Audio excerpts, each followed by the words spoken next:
It's kind of good, though, that, those creeps got to take a break, because I felt like cancel culture, they were kind of running out of people to cancel. Yeah, it's kind of hard to take your dick out at work when you're at home, You ever notice how some people are so busy being offended they forget to actually do anything useful? Bill Burr sure has, and he's got a few things to say about it. Stick around if you want to hear how this comedian is taking on the woke mob and leaving them red-faced. Turns out, Burr's not just defending the living, he's sticking up for the dead too. You'd think John Wayne would be safe from cancel culture, right? Wrong. Burr's about to show us why judging the past with today's eyes is a recipe for disaster. Bill Burr's taking aim at a new target, and it's not who you'd expect. He's going after the people who are going after dead guys. Yeah, you heard that right. Burr's got a bone to pick with those who think it's cool to cancel folks who can't even defend themselves anymore. As much as they wanted to make it seem, there really was a finite amount of people that took their dick out at work. Remember that? All of a sudden, out of nowhere, like John Wayne was trending. I'm like, what, they got some found footage? You got a new movie coming out that maybe they shelved? They kind of ran out of people, and there was this kind of hilarious moment like last year where they started to try and cancel like dead people. So here's the deal. Burr's using John Wayne as his prime example. You know, the cowboy actor who was born way back in 1907. Burr's pointing out how ridiculous it is that people are losing their minds over something Wayne said in a Playboy interview in 1971. It's like, come on people. The guy was born when cars were still a new thing, and you're mad about what he said when your grandpa was young. Oh my God, did you see what John Wayne said in Playboy in 1971? And all of a sudden it was all these stupid ass woke white people, right? I can no longer tolerate dead for 45 years, John Wayne. Burr's not saying Wayne was right or wrong. He's just saying you are of your time. It's a simple idea, but it's got a lot of people squirming. Burr's challenging us to think about how fair it is to judge people from the past by today's standards. It's like giving your great-grandpa crap for not recycling. It just doesn't make sense. Saying things in a magazine that doesn't exist anymore. I am here for black people. And the reality is you'd be doing back then exactly what you're doing today. Nothing. Not a fucking thing.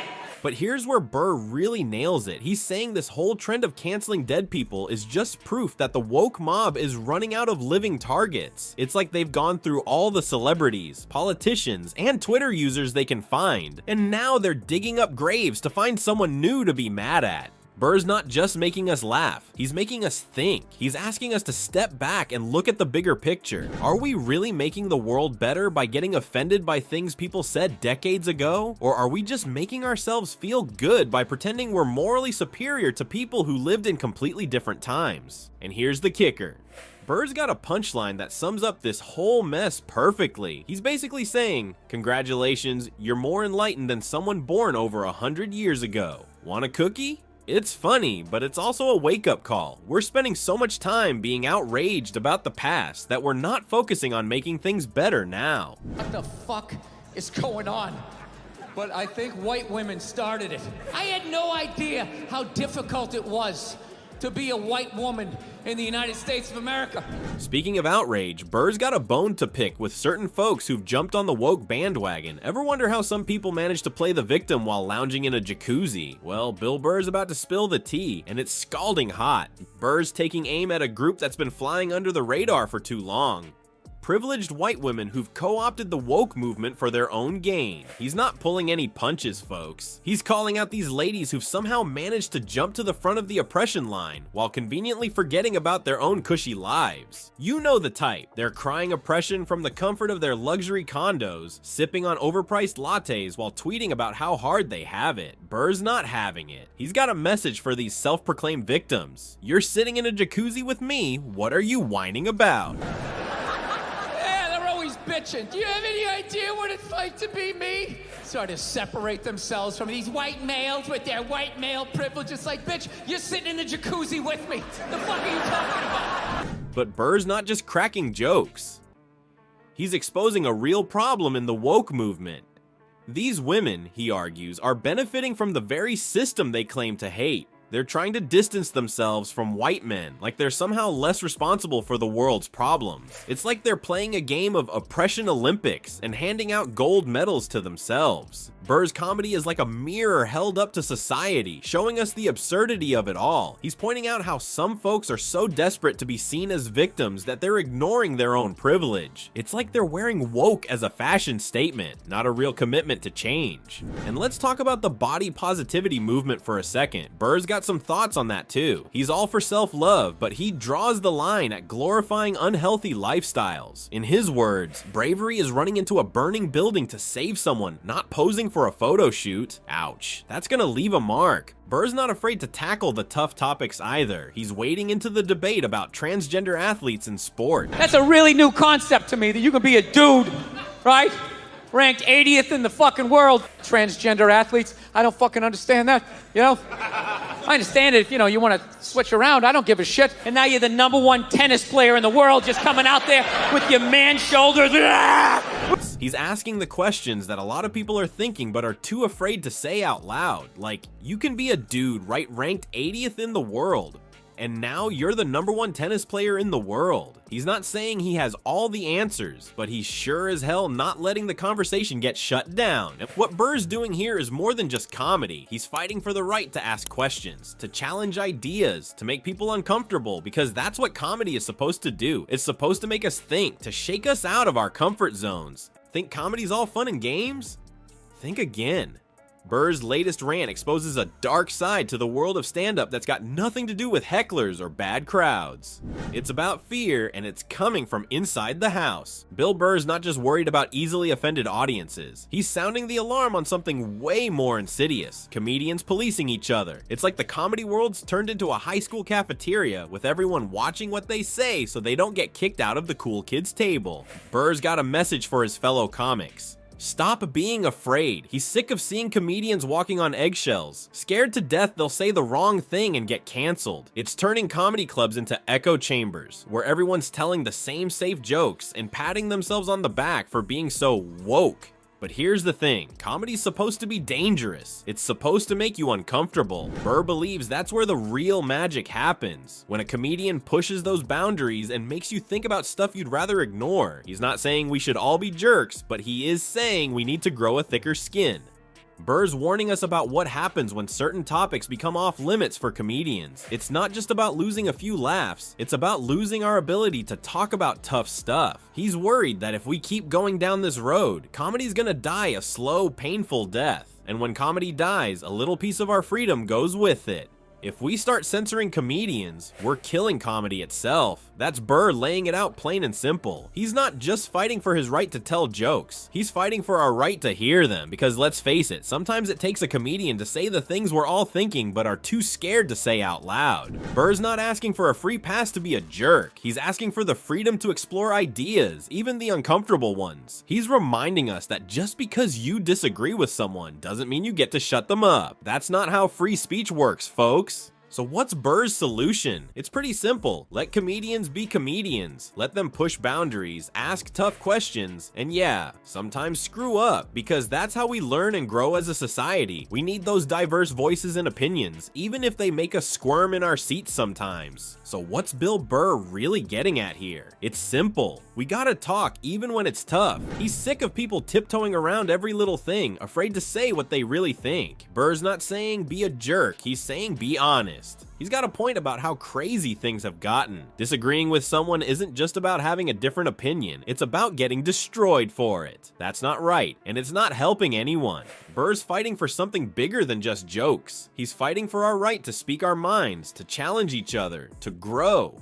He's saying we need to think for ourselves, not just follow the crowd, because if we don't, we're all in trouble. Comedy's not just about laughs, it's about making us think, and right now, we need that more than ever. Punching down. But people nowadays want you to believe that words are actual violence, right? Now, you laughed at a joke about beating up a disabled toddler. Just because you're offended, it doesn't mean you're right, you know? Offenses about feelings, and feelings are personal. Did you know Ricky Gervais once said, if you try and please everyone, you'll please no one? Some people are offended by equality. So what? You know, so you can't second guess people. If you try and please everyone, you'll please no one. Well, he's definitely not trying to please Hollywood. In fact, he's been tearing them a new one, and they're not happy about it. But how did we get here? There's a moment when every comedian has to decide, play it safe or risk it all. For Ricky Gervais, that moment changed everything, and Hollywood never saw it coming. Ricky Gervais didn't just wake up one day and decide to torch Hollywood. His journey from sitcom star to celebrity nemesis was a slow burn fueled by a growing frustration with the hypocrisy he saw in Tinseltown. Remember The Office? That awkward, cringe-worthy masterpiece that made us all squirm. That was Gervais testing the waters. He wasn't afraid to make us uncomfortable then, and he sure as hell isn't now. But back then, he was punching down at middle management. Now he's aiming straight for the A-list. As the creator of The Office? No, you don't, do you? You think Steve Carell did it all? Oh, he's brilliant, isn't he, Steve Carell? Punching down. But people nowadays want you to believe that words are actual violence, right? Now, you laughed at a joke about beating up a disabled toddler. As Gervais's star rose, so did his willingness to push boundaries. His Golden Globes appearances became less about gentle ribbing and more about dropping truth bombs. He wasn't just there to make jokes. He was there to make a point, and boy, did he make it. At the 2020 Golden Globes, Gervais went nuclear. He called out Apple for running sweatshops in China while preaching about morality. He told celebs to stop lecturing the public about politics. Don't use it as a platform to make a political speech, right? You're in no position to lecture the public about anything. You know nothing about the real world. He even joked about Jeffrey Epstein. No one was safe. But here's the thing, Gervais isn't just trying to be shocking for the sake of it. He's got a philosophy, and it's pretty simple. Just because you're offended, it doesn't mean you're right. Just because you're offended, it doesn't mean you're right. You know, it's... offenses about feelings, and feelings are personal. Go online and leave a comment.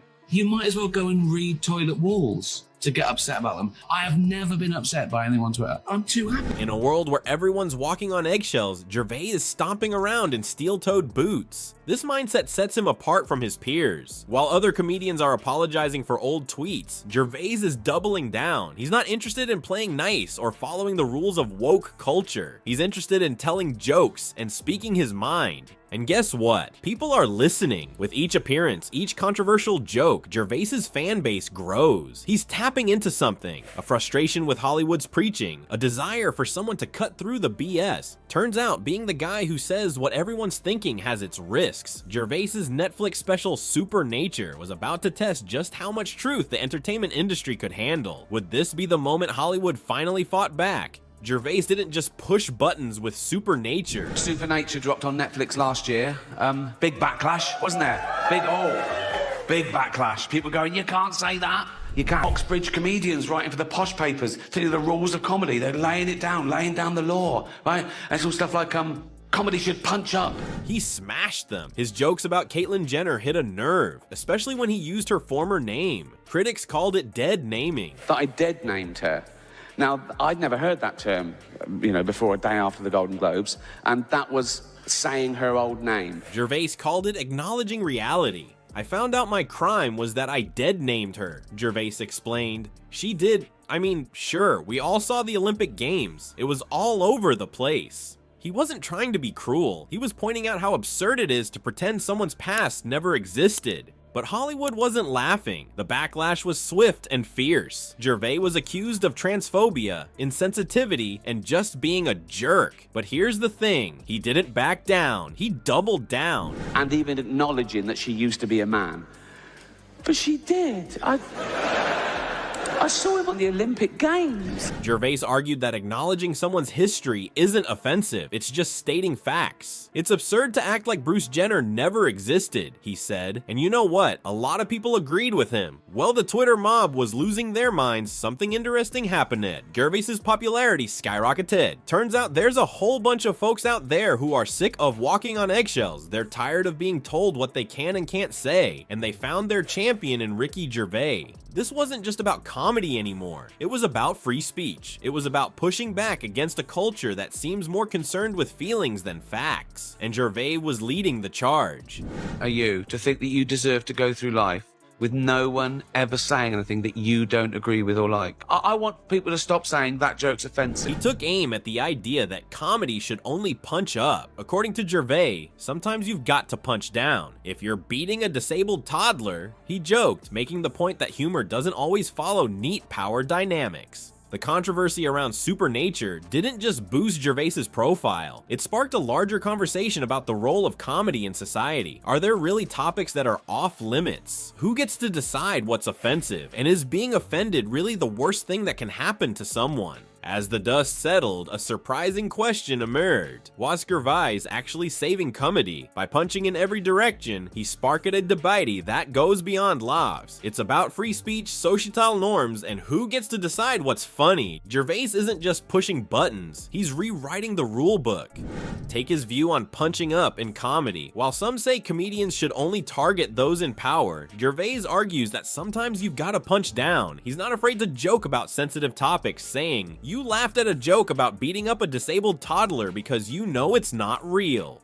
This approach has opened up a whole can of worms. Is comedy supposed to have rules? Who makes them? And what happens when someone like Gervais comes along and breaks them all? Gervais' impact on the comedy landscape is hard to ignore. He's inspired other comedians to push boundaries and challenge societal norms. It's like he's given them permission to say what they really think, consequences be damned. This is now they have free speech zones, which sounds cool and nice, but not that long ago, the entire university was a free speech zone. I want him to start saying, "I found it offensive," because that's all it is. You're just telling me how you feel about it. But it's not just about comedy. Gervais has taken aim at the concept of free speech zones on university campuses. He thinks it's ridiculous that places meant for free thought need designated areas for free speech. Free speech is supposed to be a given, especially in places of learning, he says. This kind of talk has sparked some serious conversations about free expression and the role of comedy in society. People are asking tough questions. Is being offended really the worst thing that can happen to someone? Are there topics that should be off limits? And if so, who gets to decide? Gervais' approach has its critics, for sure, but it's also got a lot of people thinking. Maybe there's value in pushing boundaries and making people uncomfortable. Maybe that's how we grow as a society. And here's the kicker, Gervais doesn't seem to care what anyone thinks. He's secure in himself and unaffected by online trolls. He even suggests that those who are constantly offended might be unhappy themselves. It's a perspective that's making waves in a world obsessed with not offending anyone. That trans women aren't women. I am just saying that those that they got, you know what I mean? I'm not a Trump supporter. You're not a Trump supporter? Unequivocally now. No. Not gonna elaborate on it? Hell no. Just everybody vote for whoever you want to vote for. It's, again, like you say, no one can be woke enough. You know, I'm torn because I like a warrior for a good cause, but I'm really into tactics. We're painfully desensitized because we're bombarded by so much information. And then other times I see people, it's a lot to be mad at, especially when you know so much.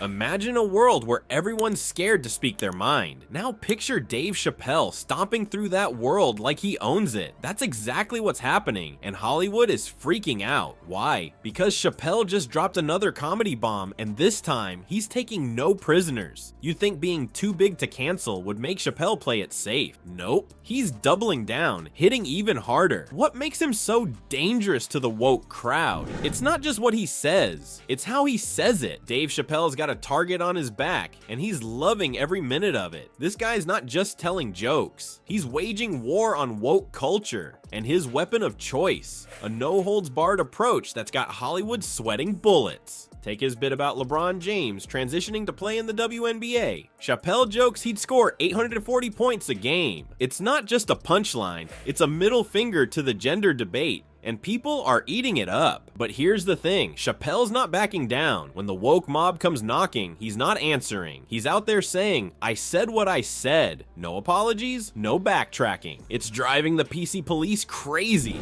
I ain't doing trans jokes no more. You know what I'm gonna do tonight? Tonight, I'm doing your own handicap jokes.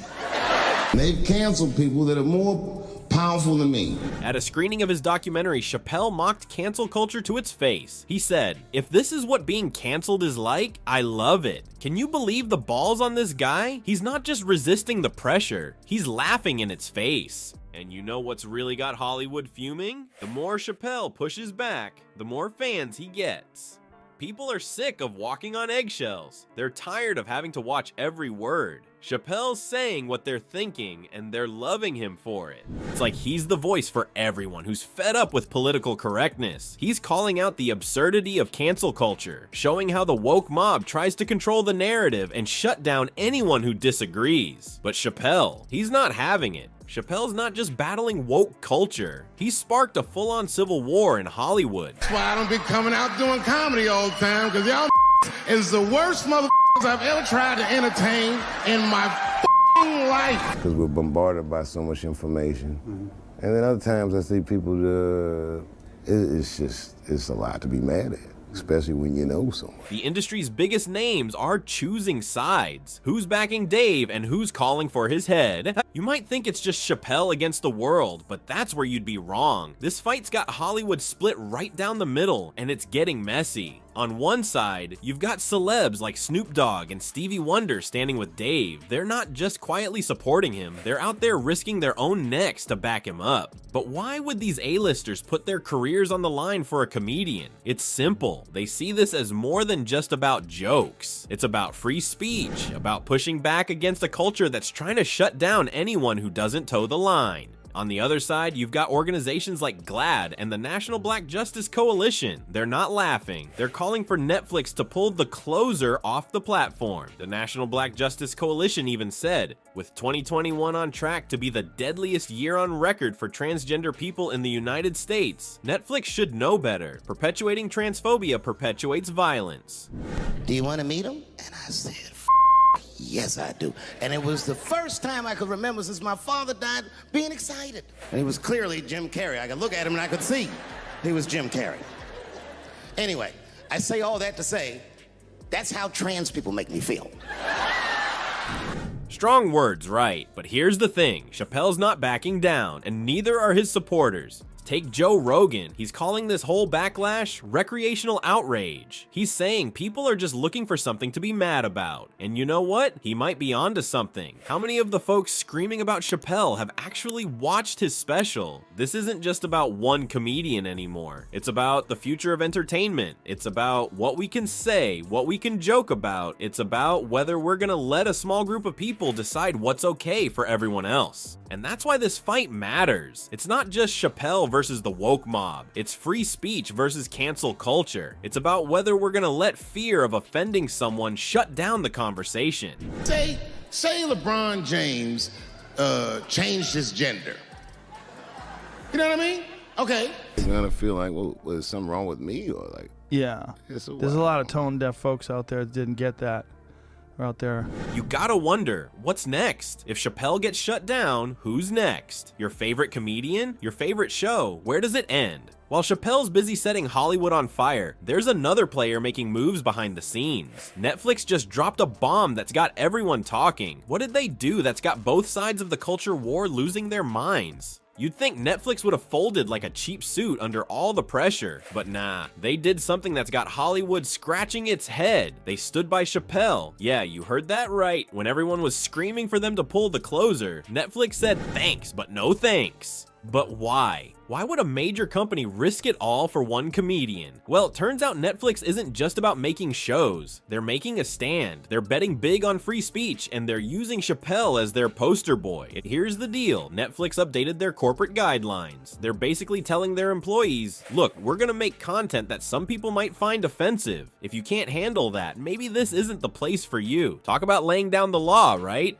But here's where it gets real interesting. Ted Sarandos, Netflix co-CEO, actually admitted he messed up. Not by keeping Chappelle's special, but in how he talked about it. He said, and I quote, "I screwed up that internal communication." But get this, he still says Chappelle's words didn't actually hurt anyone. That's a bold move in today's climate. And Chappelle, he's not shy about showing his gratitude. He said, "Thank God for Ted Sarandos and Netflix. He is the only one that didn't cancel me yet." Lunatics trying to cancel them. Going after Chappelle, going after Rogan, going after all these different comedians who stood strong, stood their ground. I like a warrior for a good cause, but I'm really into tactics. You're not gonna nag people into behaving. Right. We're painfully desensitized because we're bombarded by so much information. And then other times I see people, it's a lot to be mad at, especially when you know so much. You can almost hear the middle finger to cancel culture in his voice, can't you? Now you might be thinking, why is Netflix taking such a big risk? Well, here's a thought. Maybe they're seeing something in their viewer data that we're not. Maybe all those people screaming on Twitter aren't actually the ones watching the shows. Maybe Netflix knows that there's a silent majority out there who's sick of being told what they can and can't watch. This could be a turning point, folks. Netflix is basically saying, we're not gonna let a vocal minority dictate what everyone else gets to see. And you know what? Other platforms might just follow suit. I mean, if Netflix can stand up to the woke mob and come out on top, why can't others? I mean the old-fashioned ones, you know, the old-fashioned women. Oh, God, you know, the ones with wombs. Like, if women are actually equal to men, then there would be no WNBA, would there? I love the new women. I know the new women. They're great, aren't they? You know, the new ones we've been seeing lately. They were... Picture this. A packed theater, tension in the air, and one brave comedian about to drop a truth bomb that'll shake Hollywood to its core. The audience holds its breath, not knowing whether to laugh or gasp. And then, bam, the punchline hits, and all hell breaks loose. These are the moments we live for, right? When a comic dares to say what we're all thinking but are too scared to admit. In this video, we're breaking down the most jaw-dropping, cringe-inducing, yet hilariously true bits that had woke celebrities squirming in their seats. Trust me, you won't believe what these mad lads got away with saying on stage. What's humorous, do you? Some folks find everything these days so unfunny. It seems as though we live in a society where punchlines are accompanied with apologies and jokes require trigger warnings. No, it's the old-fashioned with it. And now the old-fashioned, they go, oh, they want to use our toilets. Why shouldn't they use your toilets? For ladies. I mean the old-fashioned ones, you know, the old-fashioned women. Oh, God, you know, the ones with wombs. I love the new women. I know the new women. They're great, aren't they? You know, the new ones we've been seeing lately. They were...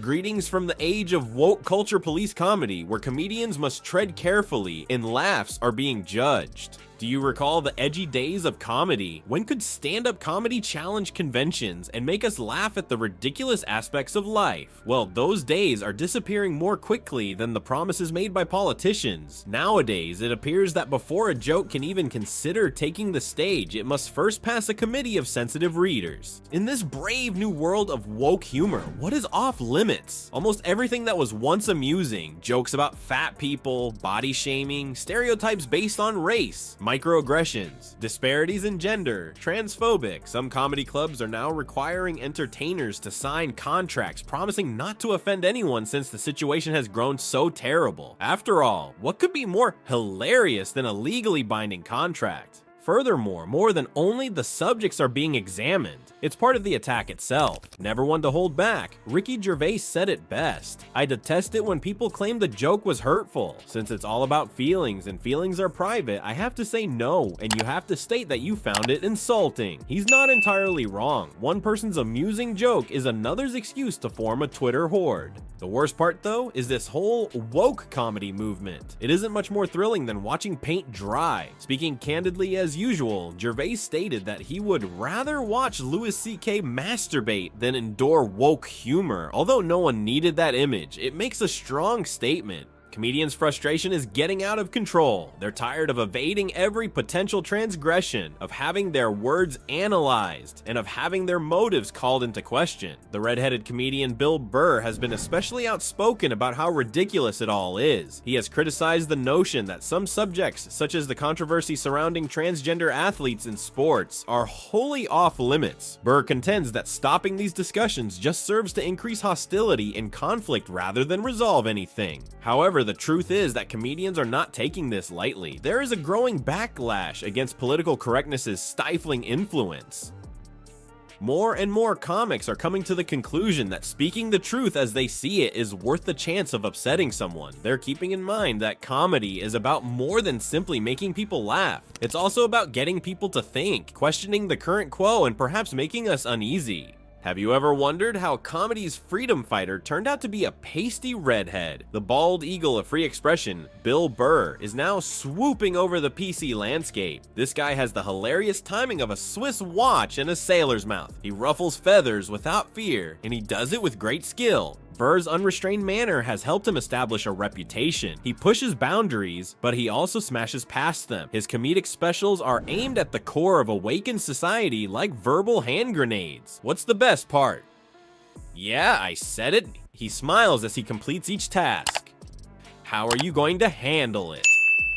Let's now discuss some of Burr's more contentious statements. This man has the ability to hit delicate subjects more forcefully than a heavyweight fighter. Consider his remarks regarding transgender athletes. When Burr raises concerns about the fairness of permitting a former 80th ranked player in men's tennis to participate as a woman after transitioning, he doesn't mince words. He admits outright, you can be a dude ranked 80th in the world, and now you're the #1 tennis player in the world.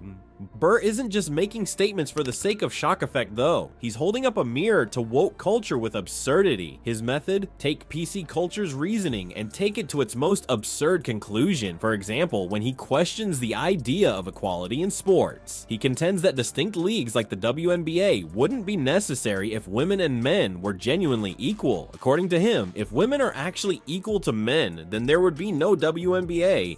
You would just be good enough to play in the NBA with us. And the hypocrisy of Hollywood?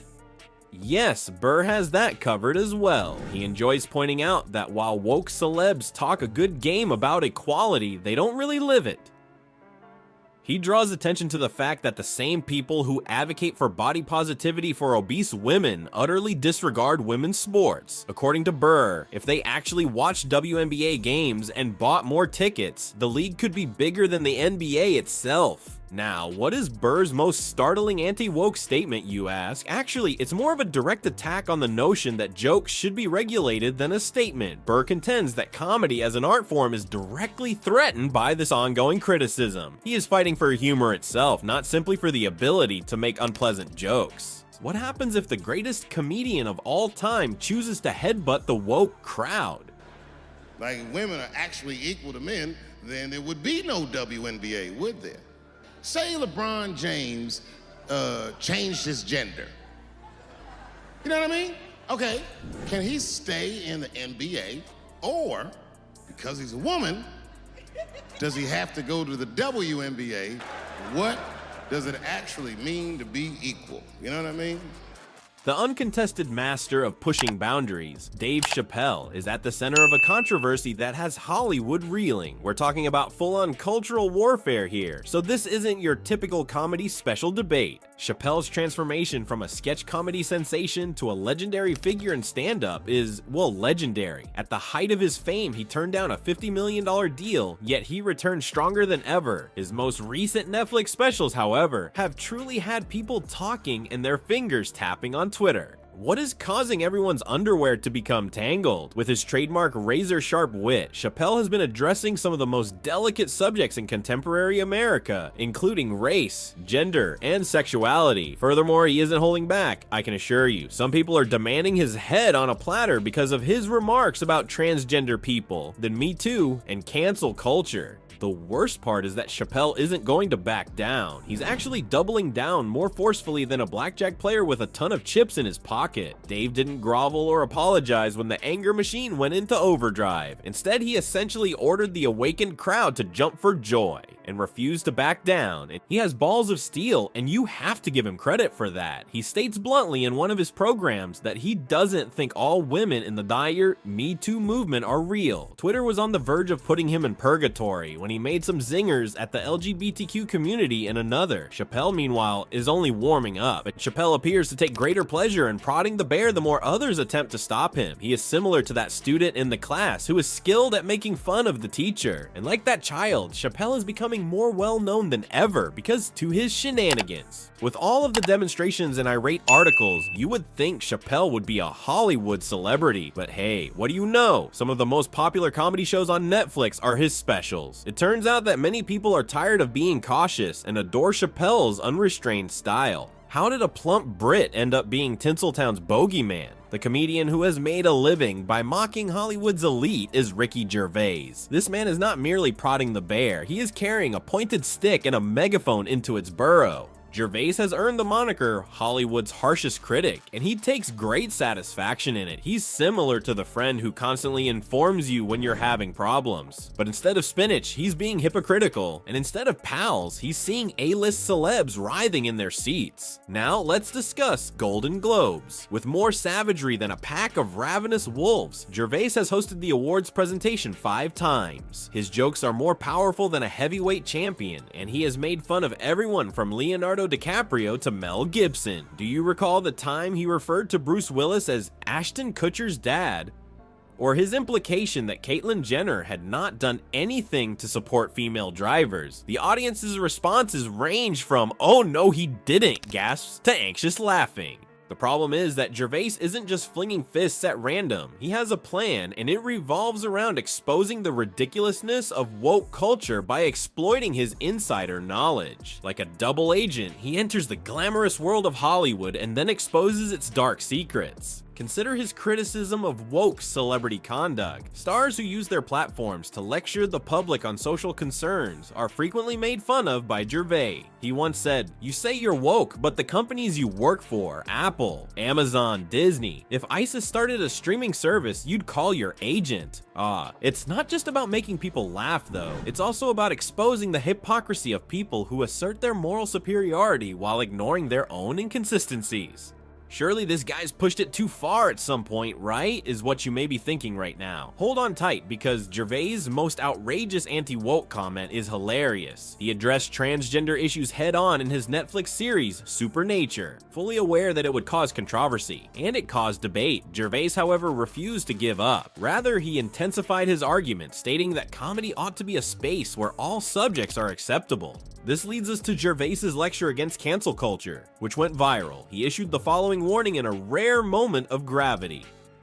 If you're even somewhat conservative on Twitter, you're Hitler. You're Stalin if you're even remotely liberal on Twitter. You're still Hitler even if you're a big leftist. It serves as a sobering reminder that in the realm of social media fury, the one who cancels today could easily become the one who cancels tomorrow.